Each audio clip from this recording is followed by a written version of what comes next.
¿Cómo estás? Un gusto saludarte nuevamente. En esta oportunidad vamos a continuar con nuestra materia, Evangelismo y Misión en la Era Postmoderna, Desafíos de la Iglesia en el siglo XXI, un mundo de cambios y complejidades. Vamos a comenzar con la unidad número 8 y nos toca hablar en este momento, a esta altura, de un mundo que le ha dado la espalda a Dios. Realmente no hace falta ser un exégeta bíblico y un conocedor de las profecías finales para darse cuenta de que el mundo se está encaminando consolidadamente hacia el pecado, hacia la maldad, y ha decidido darle la espalda a Dios, por lo menos en su gran mayoría.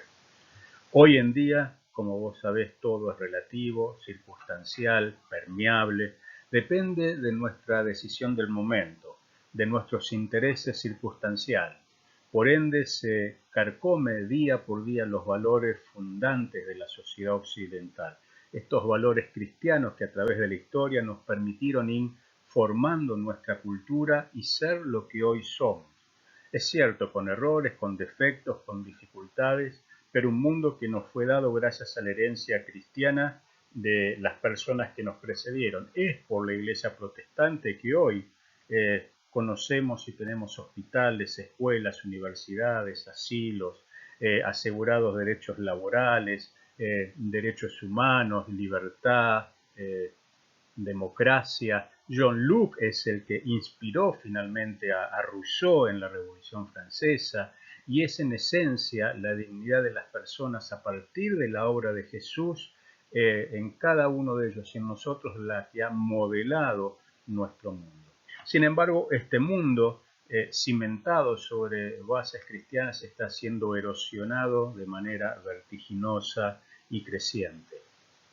Hoy en día se pretende carcomer los cimientos de la familia, de la santidad del matrimonio, de la seguridad del hogar, los valores cristianos vinculados a la formación y educación de los hijos, la igualdad de derechos, el libre acceso a la justicia, la educación, la salud, las jubilaciones y pensiones de las personas, el derecho a una ancianidad digna, y esto en parte es responsabilidad de la Iglesia por no haber ocupado en su momento los lugares que tuvo que haber ocupado, por no haber inculcado en los jóvenes la necesidad de que ellos se preparen, se eduquen para ser jueces cristianos, parlamentarios cristianos, políticos cristianos, empresarios cristianos, docentes universitarios cristianos que aporten una mirada desde la perspectiva del reino y construyan y sigan construyendo la sociedad con base en estos valores.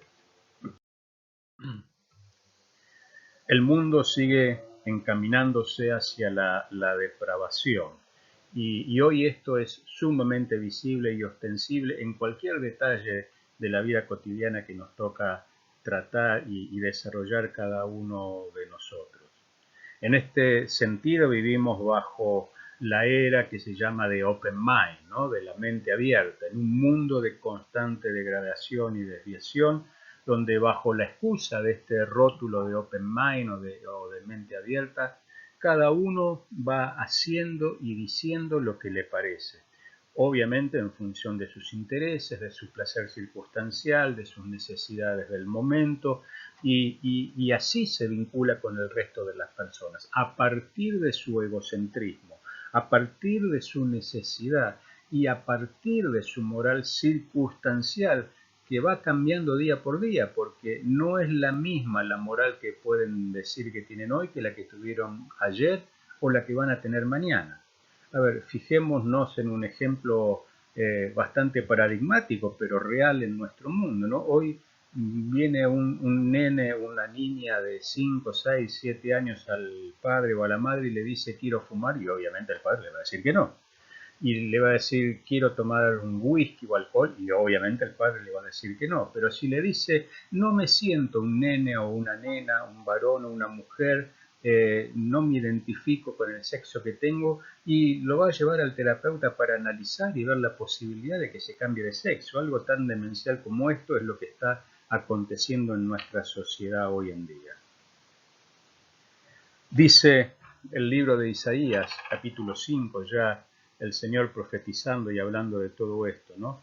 Qué aflicción para los que dicen que lo malo es bueno y lo bueno es malo, que la oscuridad es luz y la luz es oscuridad, que lo amargo es dulce y lo dulce es amargo.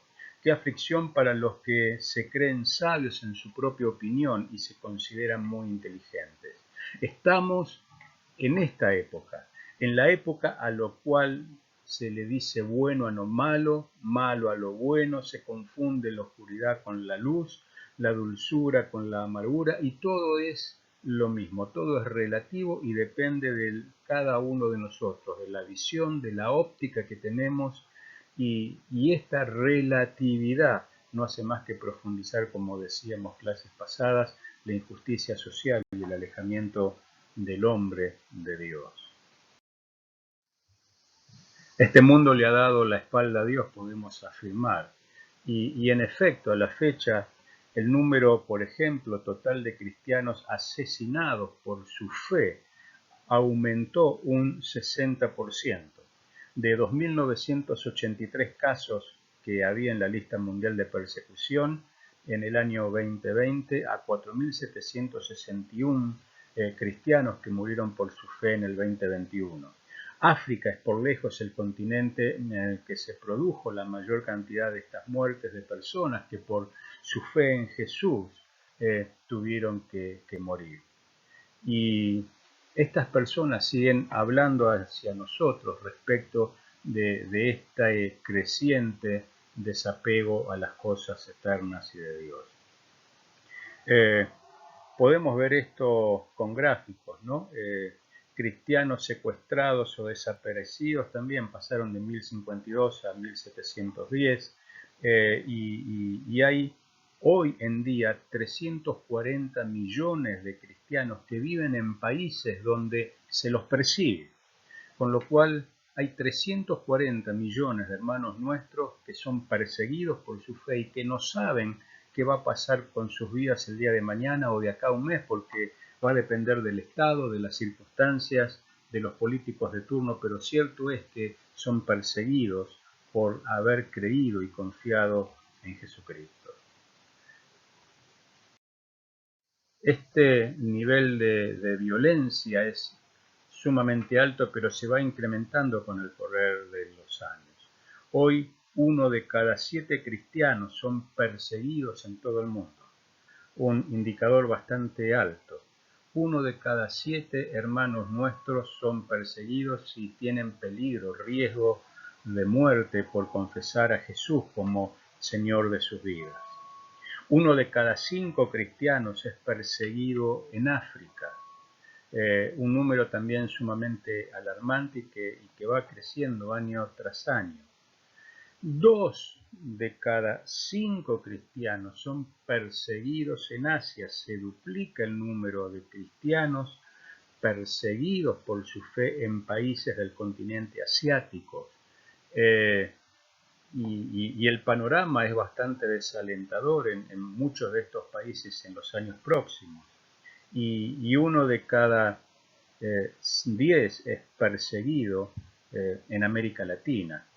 Así que nos damos cuenta de que este fenómeno no es solamente de África, no es solamente de Asia, también ocurre en nuestro continente, ocurre en todo el mundo, y acá tenemos que distinguir que obviamente en estos casos se habla de una persecución directa, de una prohibición de la predicación del Evangelio, prohibición de repartir Biblias, de hablar libremente de Jesucristo, pero también hay una persecución indirecta que sufrimos cada uno de nosotros cuando somos cuestionados por nuestra fe, ridiculizados por nuestra fe, o incluso desde el propio Estado se banalizan los valores cristianos y la herencia cristiana occidental.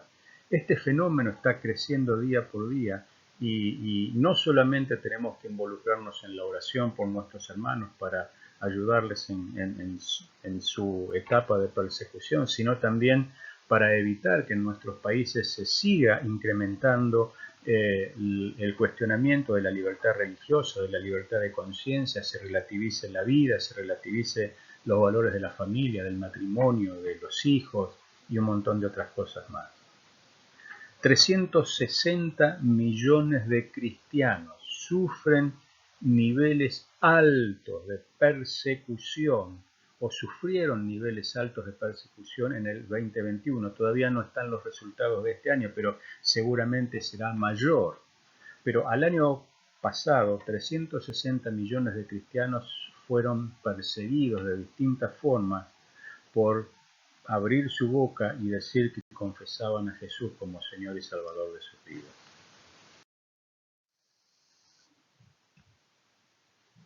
Vivimos en lo que se denomina el entorno VUCA. ¿Y qué es este entorno VUCA? Por sus siglas en inglés, es algo que caracteriza también a este tiempo, aparte de la hipermodernidad de la que ya hablamos. Este entorno VUCA hace y considera que el mundo es hoy sumamente volátil.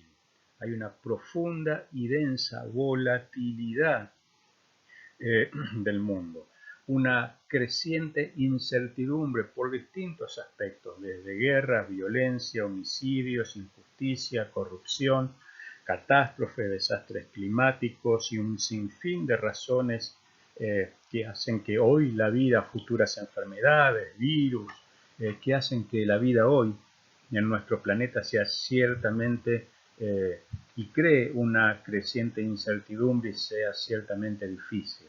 Es un mundo complejo, de allí uno de los títulos de nuestra materia. No es lineal, no se comporta de manera esperable o que se pueda proyectar fácilmente.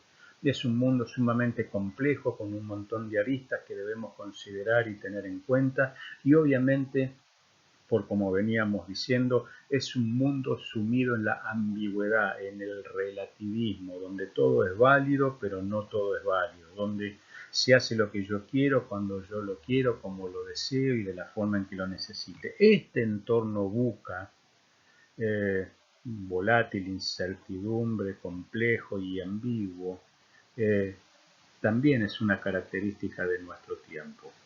Y dentro de este marco, particularmente, entra lo que nosotros llamamos o conocemos como la ideología de género, que en palabras de Juan Varela es una ideología política de corte neomarxista y sesgo totalitario que defiende que las diferencias entre el hombre y la mujer, a pesar de la obviedad anatómica e ideológica, no corresponden a una naturaleza fija, sino que son construcciones culturales y convencionales que responden a roles y estereotipos que a lo largo de la historia la sociedad ha ido creando. Esto es, no tienen los sexos, no tienen una base biológica y científica, sino simplemente cultural e histórica.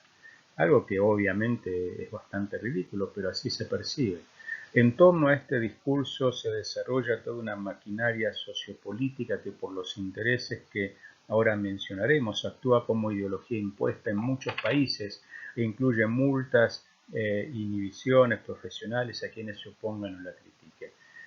La ideología de género obviamente hoy por hoy está creciendo en todo el hemisferio occidental principalmente y está avanzando con la finalidad de destruir la familia, el matrimonio, el hogar y nuestras relaciones de educación con nuestros hijos y entornos con bases cristianas.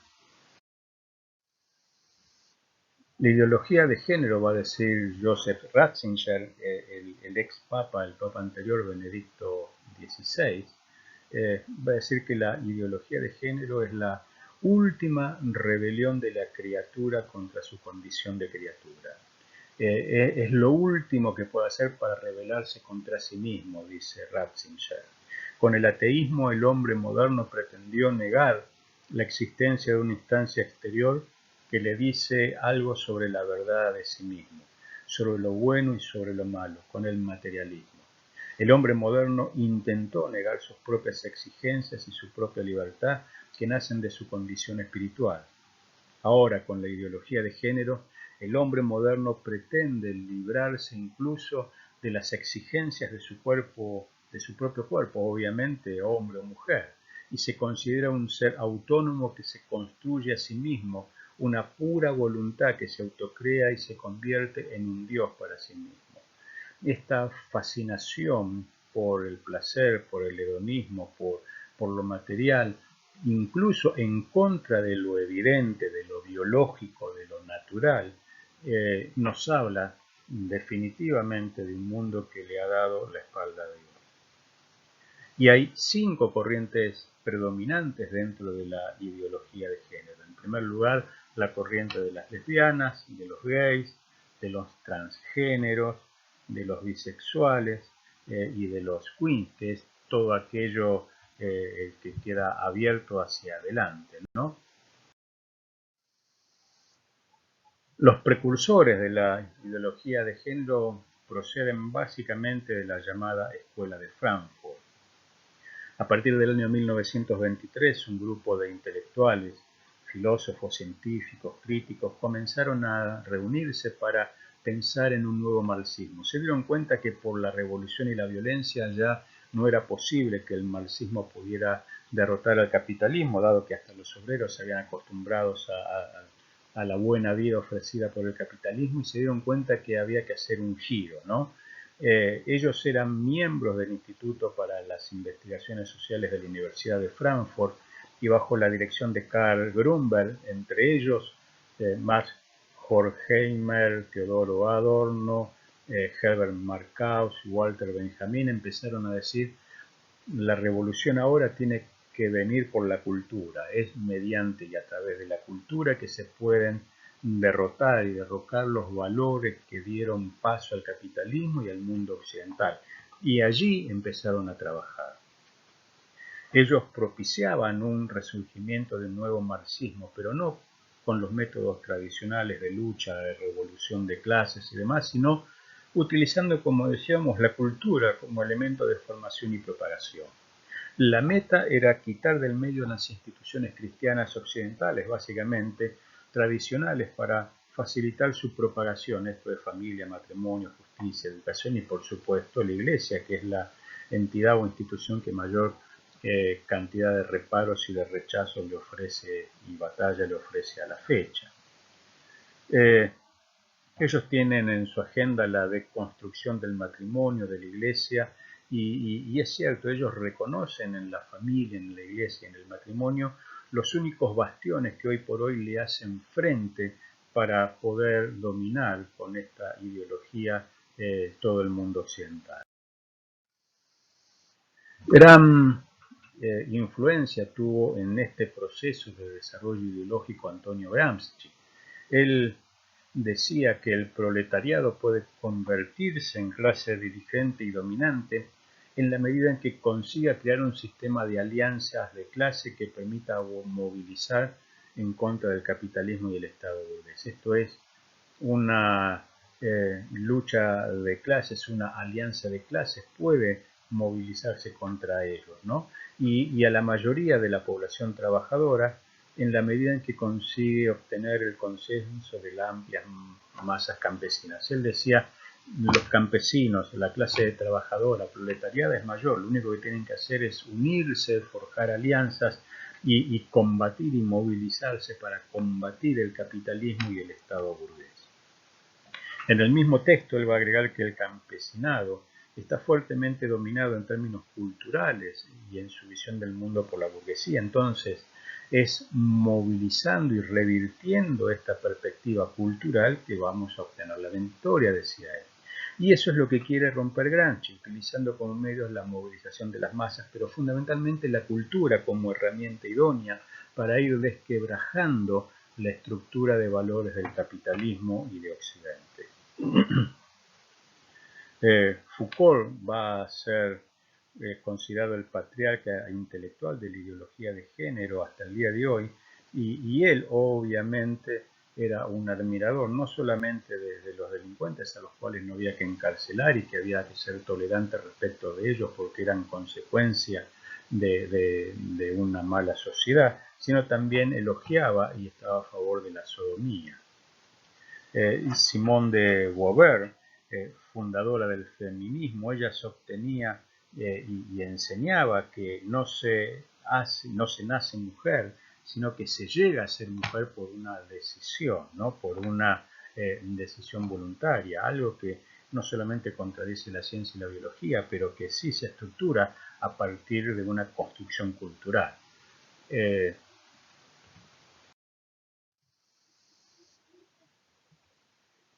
neomarxismo, en consecuencia, busca 4 objetivos básicos, claves o principales. El primero, la aparición masiva e invasiva de movimientos asociativos, movimientos culturales, universitarios, ecologistas, indigenistas, feministas, para filtrar la ideología de género y conseguir legitimación y regambre social en cada uno de estos aspectos sociales y en cada uno de estos sectores sociales. Se presentan como defensores de los derechos humanos y tratan de buscar legitimidad en las masas para poder asentarse y proyectarse hacia adelante. Obviamente tienen el apoyo de la banca internacional y de los lobbies económicos para financiar un nuevo orden mundial, ellos llaman de igualdad, con control económico, poblacional e ideológico, un control que nace incluso y que se está dando en los organismos internacionales, Naciones Unidas, OEA, Banco Mundial, organismos multilaterales. Hay mucha presión de lobbies económicos que pretenden la igualdad de género, la lucha por la igualdad de género y también el control poblacional e ideológico. Y también busca como objetivo, a través de la incapacidad política y la ausencia de parlamentarios y funcionarios con principios públicos, que se deje de defender la vida y la familia y sus derechos asociados.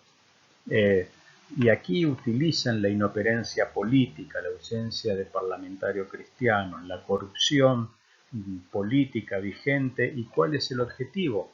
Que desde el Estado se deje de defender la vida, se deje de defender la familia y los derechos asociados a ellos, como la educación de los hijos, la libertad de conciencia y otros. A esto le tenemos que sumar tristemente el silencio y la pasividad del cristianismo, que no ha sabido ser capaz que se ha mantenido al margen y no ha sabido ser capaz de ser una voz reaccionaria contra todo esto, ¿no?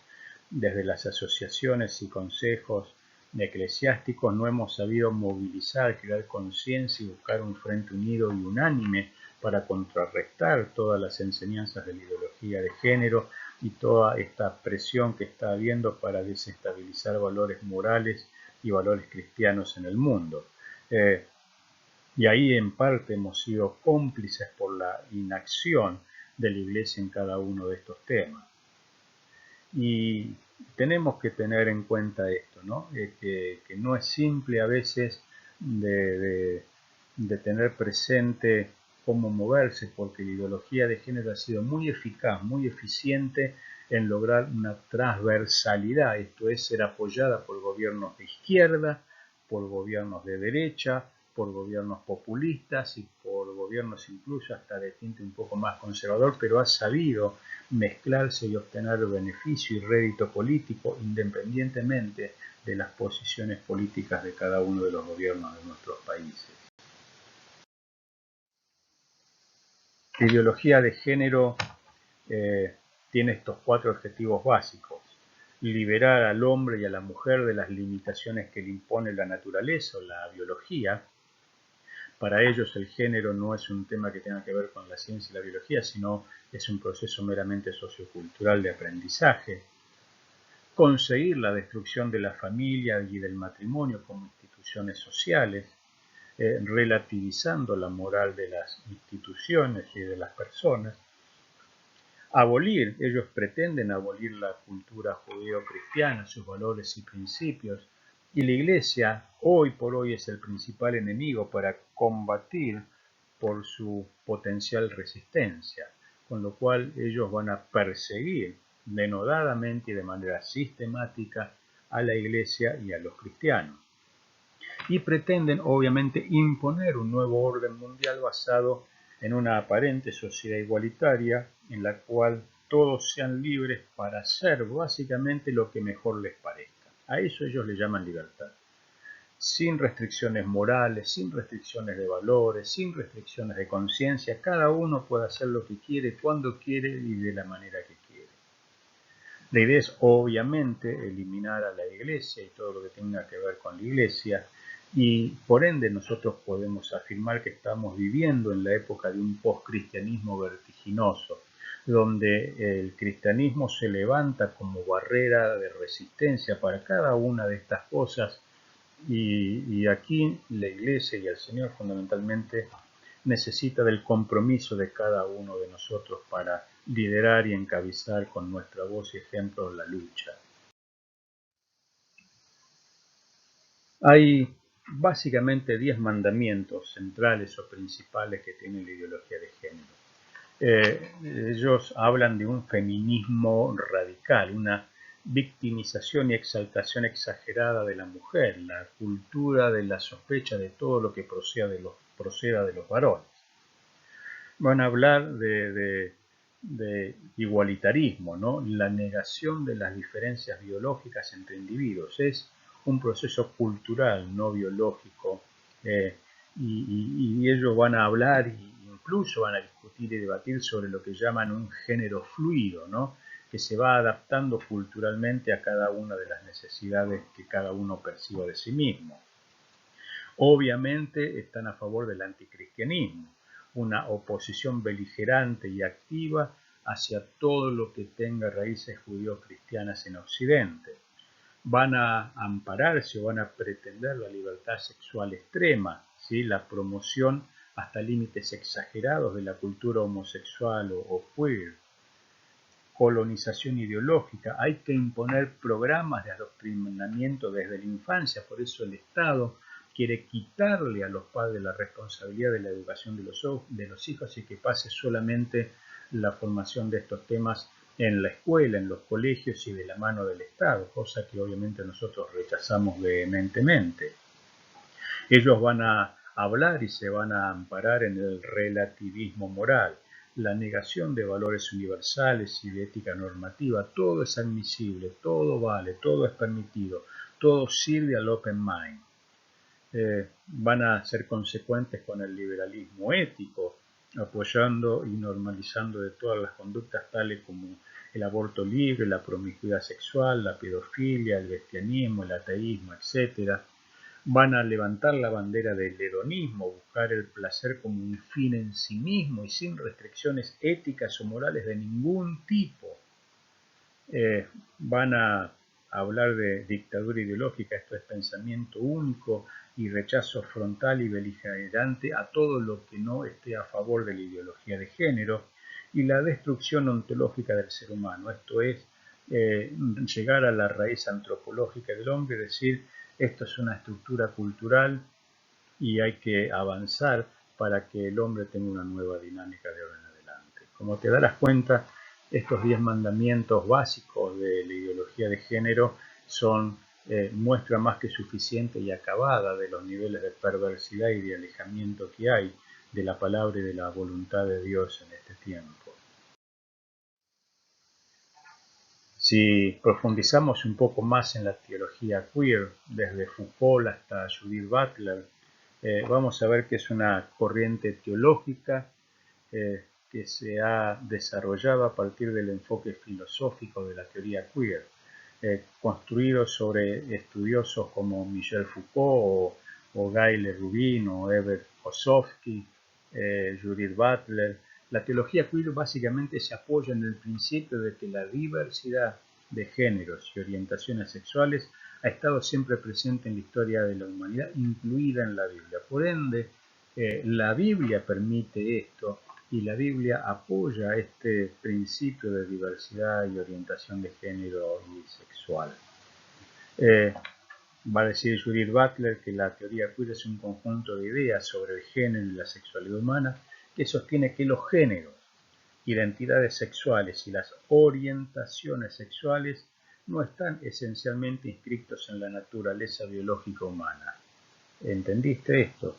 La identidad sexual no está inscrita en la naturaleza biológica en nuestro género, sino que son resultado de una construcción social que varía en cada sociedad y que puede variar en cada sociedad. Esto que yo estoy diciendo incluso está respaldado por una propia Biblia que ellos llaman Biblia de Estudios, Teología Inclusiva, que tenemos que prestar atención y empezar a mirar, porque obviamente se ofrece incluso en algunas librerías cristianas. Sin duda, al mirar esto nos damos cuenta de que estamos en los tiempos finales. Por ende, debemos considerar lo que Jesús nos advirtió sobre las señales que sucederían en los tiempos finales. Obviamente los evangelios son claros en esto, ¿no? Jesús habló de guerras y rumores de guerra, de falsos profetas y maestros, de cambio climático y desastres naturales en aumento, de globalización creciente, de los enemigos de Israel tendiendo a la unidad para combatir y atacar a Israel, el aumento del hambre, enfermedades, pandemias, persecuciones crecientes de cristianos, el aumento de pecado y perversión, e incluso diciendo que por la maldad el amor de muchos se irá enfriando. Todo lo que está sucediendo no es nuevo. Jesús ya nos alertó de esto, ya nos dijo de esto y ya nos mostró lo que iba a pasar. Y en este contexto tenemos que reconocer que hay hoy en día un cristianismo pagano. Y déjame precisarte un poco qué quiero decir con esto. Uso la expresión en dos sentidos. El primero, referido a la cantidad de cristianos que tienen vidas ambivalentes, mediocres, plagadas de prácticas rayantes con la doble vida o el pecado. Cristianos, como dice Santiago, que son cambiantes y ambivalentes, que van como las olas de la mar de un lado al otro, los cristianos carnales, dirá San Pablo, los aferrados a su vieja naturaleza. Bueno, esto es una realidad en la iglesia. Y los pastores en gran medida somos responsables de esto por haber quitado de los púlpitos las demandas y exigencias de la palabra respecto de lo que significa ser un seguidor de Jesucristo. Olvidando palabras como santidad, obediencia, consagración, servicio, infierno. Hay hoy en día un cristianismo pagano desde mi punto de vista. Y en una segunda acepción, en un segundo lugar, asociando esta expresión a la cantidad de acciones en los cultos cristianos que rayan con prácticas paganas o sincretistas. Podemos ver el libro de Frank Viola o de George Barna sobre paganismo en tu cristianismo. Para ambos temas es importante analizar estos fenómenos desde la perspectiva de la religión vivida y no institucionalizada, como habíamos hablado en las clases pasadas. Pero hoy también nuestras prácticas rituales están cargadas de prácticas que son más sincretistas que cristianas. Y esto nos debería llevar a nosotros a reflexionar sobre la realidad de que muchas iglesias durante décadas se centraron en la teología de la prosperidad, en los eventos de todo tipo, ¿te acordás? La cultura de la plataforma, y se alejaron de la centralidad de la misión, del ir a las personas y vivenciar el Evangelio puertas afuera de la iglesia. Una iglesia que no cumple su misión es una iglesia que en definitiva también le da la espalda a Dios. Para ir finalizando, déjame decirte que de manera decidida estamos en la época del postcristianismo. Hay una creciente pérdida de influencia del cristianismo como factor de influencia social y de la iglesia institucional como agente socializador y tendemos a una descristianización de la sociedad. Sin embargo, pese a que esto se persigue de cara a las instituciones religiosas, la gente sigue creyendo en Dios. Va a afirmar Iván Petrella, las religiones son para bien y para mal, nos gusten o no, un fenómeno global, universal y esencial al ser humano. Entonces, si bien se ataca la institución, las personas siguen teniendo la necesidad de reconocer a Dios y de tener fe. El problema, como dijimos también en encuentros pasados, no es Dios, sino que somos principalmente nosotros. En nuestro contexto latinoamericano, el catolicismo ha dejado de ser un espacio hegemónico. Décadas atrás era prácticamente la religión principal de cada uno de nuestros países y se ha ampliado y diversificado el espacio religioso, como llaman los especialistas. La oferta religiosa es múltiple y ahí entra la iglesia evangélica, que representa más de un 20% de la población total latinoamericana a la fecha. Sin embargo, este crecimiento no se ve acompañado por una permeabilidad de valores cristianos en la sociedad, sino por el contrario, es asimilada a un crecimiento institucional peligroso que conviene frenar y que conviene paralizar, ¿no? También deberíamos preguntarnos nosotros qué rol cumplimos entonces en este escenario y en esta perspectiva. Recordá la diferencia entre religión institucionalizada y religión vivida, ¿no? Todo esto lo tenemos que observar, lo tenemos que analizar y tenemos que reflexionar particularmente sobre esto desde una perspectiva más cercana a la realidad, no desde nuestro sombrero institucional para poder comprender qué es lo que vivencian y sienten las personas y así obtener un poco de pistas sobre la realidad que nos está rodeando.